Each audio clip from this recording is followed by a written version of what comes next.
Brittany, this is a horrible story. Yes, it's actually very heartbreaking. So far, at least 4 babies have reportedly died: a 4-month-old in Missouri, a 2-month-old in Nevada, a 2-month-old in Michigan, and an 11-week-old in Colorado. And that's why the Consumer Product Safety Commission is warning parents to stop using these products immediately. So here's a look at the products that have been recalled: the Fisher-Price 4-in-1 Rock and Glide Soothers and 2-in-1 Soothe and Play Gliders. The recall says that infants who are placed unrestrained in the product and later found on their stomach are at risk of suffocation. Now, I spoke to Executive Director of the Kids in Danger organization about this recall. Take a listen. We heard about this recall and were concerned the number of deaths. Sometimes, a lot of recalls happen with no deaths happening. They can get to it, realize there's a problem, get it recalled and out of homes before children are injured or killed. In this case, to have 4 deaths, they all occurred within a span of less than a year, is very troubling, especially for a trusted brand like Fisher-Price and for a product that we're really trusting our smallest little consumers to, and that's our babies. Yeah.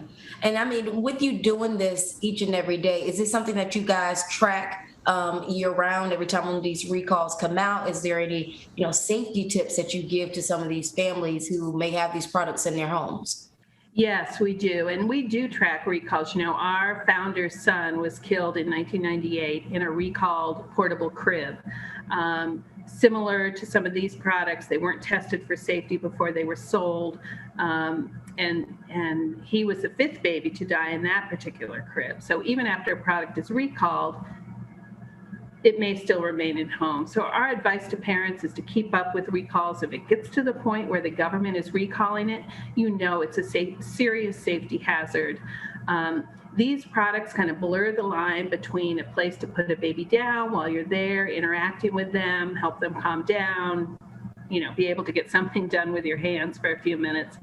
But they blur the line between that and sleep. And this one in particular was kind of marketed as something that would help your baby fall asleep. So it's no surprise that babies were sleeping in it. Unfortunately, got themselves into a position where they would suffocate. And that's why, it's so important that babies only sleep in products that are intended for sleep and that meet a strong safety standard.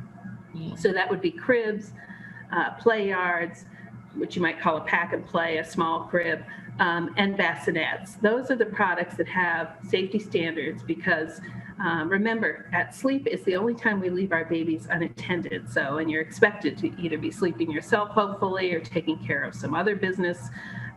So it's very important to use those products all the time for sleep. But the companies also should not be marketing other products as a way to get babies to sleep, because people are very loath to move a sleeping baby. So if it's being used to put the baby to sleep, you can assume that babies are sleeping in it. So we're glad to see these particular products off the market. And the general manager of Fisher-Price says the company is committed to educating parents and caregivers on the safe use of all of its products, including the importance of following all warnings and instructions to ensure the health and safety of babies and children. And parents are also eligible for a refund. Tashani?